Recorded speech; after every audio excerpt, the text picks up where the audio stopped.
kita harus memperkarakan, mempersoalkan apa yang dirasa Bapa tentang kita, saudaraku. Karena Bapa adalah pribadi yang hidup. Dia berperasaan dan pasti merasakan di dalam hatinya mengenai keadaan masing-masing anak-anaknya.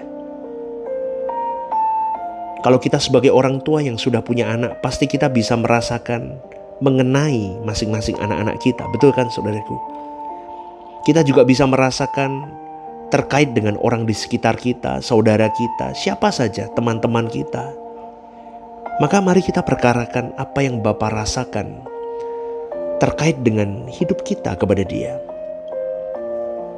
Apakah Dia nyaman? Apakah Dia puas dengan hidup kita? Apakah Dia senang dengan hidup kita? Ataukah Dia terluka atau berduka dengan hidup kita? Atau mungkin apakah Tuhan tidak nyaman dengan hidup kita? Coba kita perkarakan hal ini, saudaraku. Karena kita sering tidak peduli dengan perasaan Tuhan.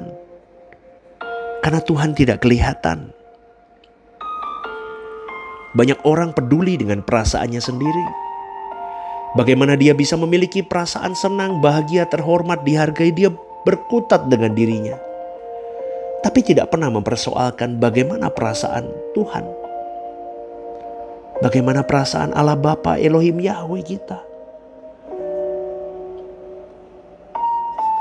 Kita tidak pernah mempersoalkan perasaan Tuhan Yesus. Bagaimana Tuhan memandang hidup kita. Maka saya mau ajak pada pagi hari ini, kita harus benar-benar dengan hati yang tulus kita memeriksa diri kita. Kita jujur, saudaraku. Ketulusan hati di hadapan Allah, kesediaan kita untuk benar-benar menyenangkan hati Allah. Maka kita berurusan dengan Allah Bapa secara tepat. Karena kita berurusan dengan Allah Bapa bukan sekedar supaya kita mendapatkan berkat-Nya, kuasa-Nya, pertolongannya, apalagi perlindungannya, apalagi banyak lagi, saudaraku. Tapi kita juga mau melayani Dia. Karena memang kita diciptakan untuk melayani Dia. Amin, saudaraku. Allah tidak butuh apa-apa. Sebetulnya tidak butuh apa-apa. Dan tidak perlu apa-apa dari engkau dan saya. Karena siapa kita?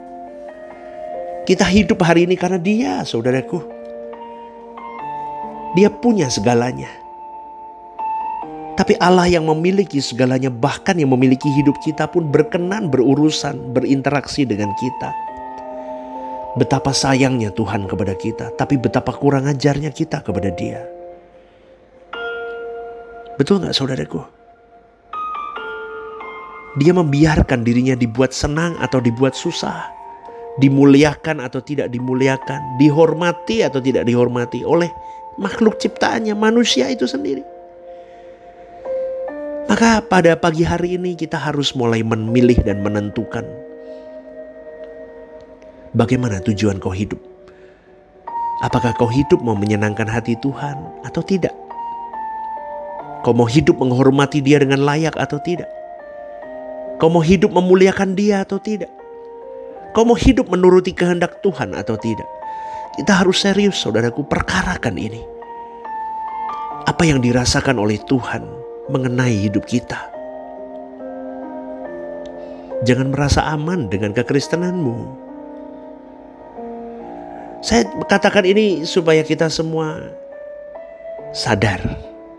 Kita semua bangun dari tidur berkepanjangan kerohanian kita. Karena tanpa ketulusan dengan Tuhan, maka kita tidak akan pernah mengerti di mana posisi kita. Karena berurusan dengan Allah bukan hanya karena mau mengeksploitasi, menggali, memanfaatkan kuasa Tuhan, kasih Tuhan, kebaikan Tuhan. Bukan. Tapi kita mau mengabdi kepada Dia. Kita menyerahkan diri kita untuk diperalat untuk kepentingannya. Bukan kita memperalat Tuhan untuk kepentingan kita. Kita harus melayani Dia. Artinya kita harus melayani perasaannya. Kalau kita dengan tulus benar-benar berurusan dengan Allah, berinteraksi dengan Allah, dengan motif yang benar, yaitu mengabdi, melayani Dia. Maka kalau ada yang salah dalam diri kita, ada yang keliru dalam diri kita, Bapa pasti beritahu, saudaraku. Karena Allah mau berbagi perasaan dengan kau dan saya. Apa yang Dia rasakan tentang diri kita, terkait dengan diri kita, Dia pasti katakan, saudaraku. Allah Bapa pasti ingin membangun hubungan yang indah dengan kau dan saya. Hubungan itu kekal sampai di abadi nanti.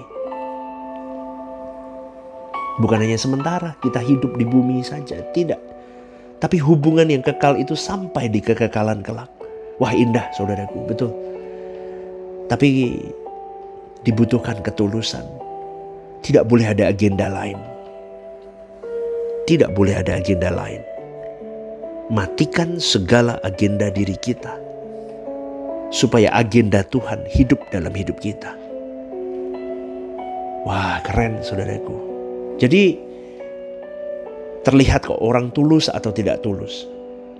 Kalau orang tidak tulus bertuhan hanya karena mau memanfaatkan Tuhan, pasti hatinya terikat dengan dunia ini. Hatinya pasti penuh kebencian, dendam, sakit hati. Dan orang begini actionnya biasanya mengupayakan orang lain menderita. Jahat dia biasanya. Dia gak suka orang lain bahagia. Kebahagiaan orang lain itu penderitaan untuk orang seperti ini. Kesuksesan, kemajuan orang lain itu menjadi sayatan terdalam untuk orang-orang yang jahat begini, saudaraku. Ini orang-orang yang tidak pernah berjalan bersama dengan Tuhan dan tidak layak berjalan dengan Tuhan. Pagi hari ini saya mau mengingatkan kita jangan sampai seperti orang model begini, saudaraku. Itu mengerikan. Betul, tidak layak dia jalan sama Tuhan. Lama-lama orang itu jadi buta. Tidak tahu dan tidak mau tahu akhirnya bagaimana keadaan dirinya di hadapan Allah. Dia sudah tidak lagi memperdulikan apa yang Tuhan rasa tentang dirinya. Dia don't care dengan itu semua. Egois biasanya. Dan hidup orang begini, egosentris, berpusat pada dirinya, tidak berpusat kepada Allah. Kau dan saya harus hidup berpusat kepada Allah. Dan orang yang berpusat kepada Allah, segala hal yang dia lakukan untuk Allah, kepentingan Allah. Karena hidupnya untuk mengabdi dan melayani Allah. Amin, saudaraku. Hari ini sudah jarang gereja yang berfokus hanya untuk kepentingan Allah. Karena iblis memang menjebaknya di situ. Akhirnya hanya untuk kepentingan organisasi, kepentingan oknum, dan kepentingan hal-hal lain yang bukan untuk Allah. Apapun itu, pekerjaan, gereja, keluarga. Wah, ngeri, saudaraku. Maka dari itu, ayo kita serius. Kita katakan, Tuhan, aku ingin lebih mengenal dirimu dengan benar. Aku mau berjuang memperkarakan diriku bagaimana keadaanku di matamu.